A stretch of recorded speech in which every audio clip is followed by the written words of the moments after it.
5, that is Beautiful Mistakes on the morning show. Good morning, Kay Winkleman. Good morning, Chris Berg.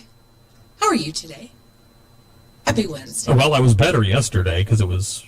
Yeah, a bit fresh out there. Yeah, a bit brisk, we'll put it that way, and sadly, it's just going to get colder. So we got that going for us. We'll talk weather here today because that's everybody's favorite topic.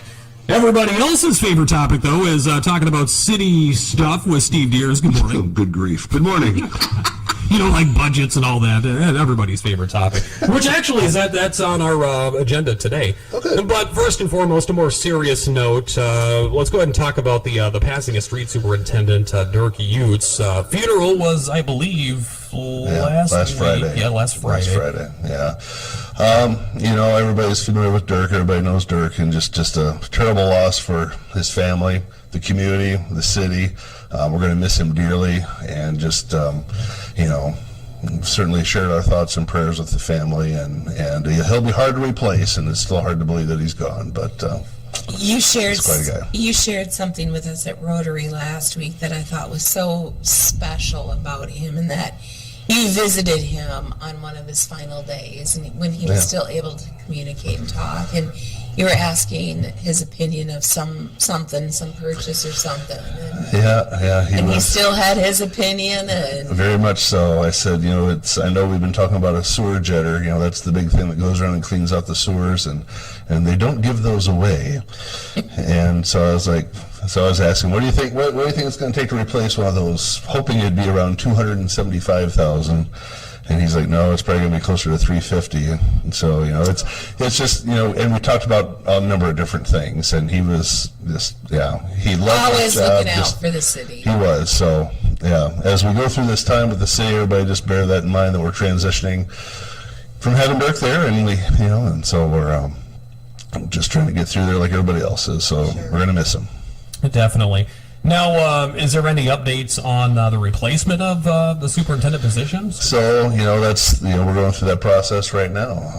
You know, we're going to be advertising, and we've got a few positions that are going to be coming open, but that's going to be one of them that we're going to look to get filled and do that hopefully timely. You know, we understand, because we had a great loss this last year with one of our coworkers, and you know, when you work in a tight-knit community and a group of people that are so well-oiled, it's not just like losing a coworker. You're losing a member of your family. We experience that here at the station, so it's a huge hole for you guys down there. Yeah, you know? That's for sure. We're a pretty tight group there at the city. We all work together, all the departments. You know, we're not little silos. We all kind of share the load on different things, and so it's going to be tough. So we also have somebody else, speaking of the city, retiring at the end of next month. Do you want to talk about that? Yeah, so Chris Guthart, our receptionist, accounts payable person up front, she's been planning on retiring here, and so she's going to be done at the end of February. So I just wanted to mention that. You know, we're advertising for that position as well, and obviously, thank you, Chris, for all your years of service and everything you do. She will not be easy to replace either. No. So that one's coming up here too, and so I just kind of wanted to mention that, and you know, if you're listening, Chris, thank you. Well, you know, it's so cool. She just know, like, if you call, for example, when I've called her with a question, hey Kay, how you doing? You know, she just knows everybody and is such a friendly soul. Yeah, so she's awesome. We'll miss you, Chris. Yes, we will. But congratulations on your retirement. Well, while you can. Yeah, exactly. Yeah. So let's go ahead and talk about the budget, the fiscal year 23 budget. Yeah. So we're working through that process, and you know, it's always a difficult process, the budget process, getting through there and figure out what you can and can't do, and just at the early onset here, it looks like it's going to be even a little tougher than we were expecting, because a lot of, you'll find, and I know, you know, for the last year or so, people have been concerned about their valuations going up. We're actually seeing a decrease in valuations for the city. So there's a lot of property where the values have been reassessed and values are lowered. So that number's down There's also a rollback factor that comes in from the state of Iowa on residential property. So that fluctuates each year, and this year it's down another 2.5%. So we're going to be having to make some tough choices, I think, this year. And you're gonna see the tax rate is going to be going up. It's just a kind of natural thing because the values are down. The rate's going to have to go up, but it only goes up so far because so many of those things are already capped and you can't raise them. So there's definitely going to be some shuffling and some moving around and prioritizing, I guess you could say. But it's not going to be an exciting budget season, to be sure. So still working through some of those details and what those final numbers are going to be and how we're going to put that together. But that's what's looking at here as we kind of get into it. We've been through the first couple weeks of the budget meeting with the council. All the department heads coming in, we're going through their budgets, what they're initially looking for. And so now that we've completed that, we've got tomorrow night, we have, the outside agencies, which, if you're a nonprofit, you can kind of apply for, small funding pockets that we're able to get. And so we've got that tomorrow night, but after that, it's really kind of we get in the kitchen and really start making the soup.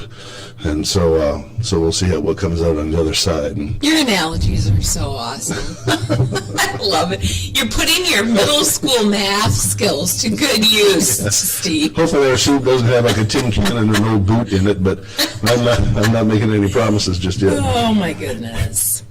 Local option sales tax. Yes, so that's on the horizon. March 1st, that's a month away. So March 1st is going to be our special election, and we're going to be looking to renew the local option sales tax, and that is the 1% sales tax that goes towards the city, and we're looking to renew that to mainly use it as we have before for street and road repair projects, but this year we're looking to divert up to 10% of that towards public safety expenses. So whether it be fire, police, those type of operational expenses, ambulance, those are the type of things we could potentially use some of that local option sales tax for. So please put that on your calendars. Should be a Tuesday, March 1st, and please get out and vote. I can't tell you how to vote, but get out and vote, please. We need that. Well, since you were so polite about it. So let's talk about a certain grant. It's called the WVI Grant. I'm assuming it stands for something that I don't know. Here we go again with your acronyms. They're not mine. I lay no claim to these acronyms. This is all state stuff. I mean, I just live in it. Either way, it's the Edible Garden Project. Yeah, it's Water Quality Initiative. Yeah, there we go. I knew that. And it's put forward by Iowa Department of Ag Land and Land Stewardship, IDALS. I think there's a letter in there, but so it's funding they can fund up to $100,000 match, and we're not quite looking at that large of a project. I'm thinking we're going to be asking for somewhere around 70 or 80, if I'm not mistaken. But we've made it through the pre-application phase, and so now we're working on the full application, and we have a couple community volunteers are kind of driving this. City will make the application. But what it's going to do, it's going to really be that next phase and enhance the edible garden. So if you're not familiar, the edible garden is that little triangle-shaped area on Clark Street right next to IC School. It's right across from the community gardens, the disc golf. But it's an edible garden where it's got bushes and trees that fruit. And a few years ago, some of these same volunteers went through and planted, and a lot of people actually sponsored and donated plants and trees to go in there. And so now we're kind of taking it to that next level where we're going to be putting in some best management practices for stormwater in there. So, we talk a lot about what we're doing. We're with water retention and buffer, edge of field stuff and permeable pavers. Obviously, we've done a lot of that in town.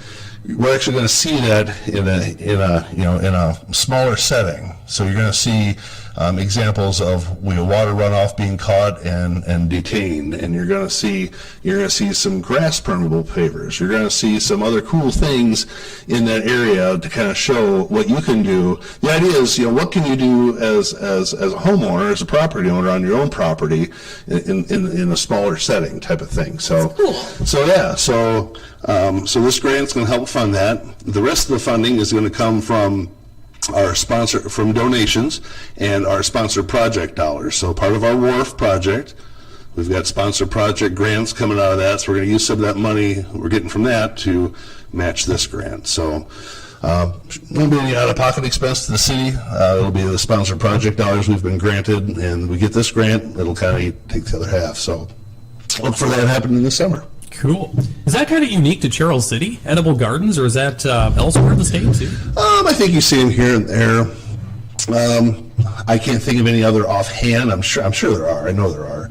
But it was about 3 years ago, Iowa State Extension reached out to us, and that's just one of the things we've done a lot with the Riverwalk and the Whitewater, and so Iowa State will reach out and say, hey, what about this idea, this project? And so that's how things kind of take off a lot of times. And so that'd be so cool. Walking down the road, just grabbing an apple on your benches. Yeah. That's the idea too. And see, that's what's a little right now. There's just sidewalks around the perimeter. There's nothing through it, so it really doesn't feel like you're invited to walk in there, but you are, because the things are fruiting. Not right now, but they're fruiting, this summer and fall. So it's really the idea of encouraging people to use that, to recreate, to, kind of see what's happening and, have some fruit.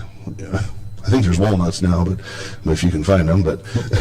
See, I can kind of see where some confusion would come in, because you have the community gardens right across the street, which those are actually rented out. Yeah. So you don't want to walk into there and take any vegetables, but right across Clark Street you could. Yeah, so I'm hoping that fixes that situation, right? I know we've had a couple of times where somebody will come in and take a tomato or something they're not supposed to, so now you can just go across the street and get an apple. Yeah, get an apple. Or walnuts. Perfect. Those are some berries. Oh my gosh. All sorts of fun things. So the snow has fallen, and with that said, we've got a UTV and an ATV ordinance, which is now in effect, and maybe this kind of goes along with the snowmobile rules and regulations. Talk about all that. Yeah, a little bit. So this is something that we've been working on here for the last few months. Is there's been a community push and a request to allow the side-by-side UTVs to be driven in town, and our previous ordinance didn't allow that, and so we reviewed that, had a lot of discussions, and ultimately changed our ordinance to allow UTVs to be used on city streets. You can't ride them on trails. You can't ride them on trail bridges. You can't ride them on state highways. So the only bridge we have in town is Main Street Bridge that you can cross. Otherwise you can drive them on city streets. The ATVs themselves, they're only allowed on city streets during snow events. So because that way, if you're coming in to remove snow, you don't have to load up and load and unload your ATV constantly. You can just kind of go, if you have a couple houses right down the line, you can just do them all together there. So that's ATVs are during snow. But otherwise, UTVs, you can drive them around town. They have to have lights, they have to have taillights. You have to be a licensed driver in the state of Iowa. You have to be 18 years old. The police department has a list of things, pretty basic stuff, requirements. There is a registration fee. That's going to be $30 for a year, and you'll get a little sticker. And that's on the council agenda for tonight that we're able to approve. But the ordinance passed here a couple weeks ago where they can be driven on the street, so that's in effect now. So yeah, it's pretty exciting. I know a lot of folks are excited about that. Does that include golf carts? It does not include golf carts. We discussed that as well, whether to allow golf carts, and at this time the council chose not to include those. But at the same time, over at least 2 or 3 different meetings, we've talked about let's review this in 6 months, review it in a year, see how it's working. Maybe golf carts is something we look to add to that. I think there was a general concern about the amount of traffic we have in town and the profile of a golf cart. The UTVs are pretty good size, and so I think that's what ultimately led them to not allow golf carts initially. But right now, UTVs are the main thing, and ATVs when it snows. Snowmobiles, it's all part of the same ordinance, Chapter 75 or 55 or one of those. One of those are the 5. So it's in there. It was just the snowmobiles before, so we added these other to it. So snowmobiles are part of that same ordinance. Nothing has really changed with snowmobile usage, except one thing. You could, typically every night you could ride until midnight, with the exception of Saturday night into Sunday morning. You could go as late as 1 o'clock, and The police said that wasn't always beneficial, so we moved that to noon or to midnight as well. So every night is now midnight, and the snowmobilers have always been very good about using the trail safely. Crossing Charlie Western Bridge. We expect them to continue to do that. We just hope and ask that they only do it when there's snow on there, and so we don't scratch and damage things. But the group's been very good about respecting that, and so that was one nice thing about having trails that way. Is we don't have as many issues, I feel, with snowmobiles going through people's yards. I think it still does happen from time to time, but when you have a trail and all that to bypass that certainly helps. Yeah, definitely.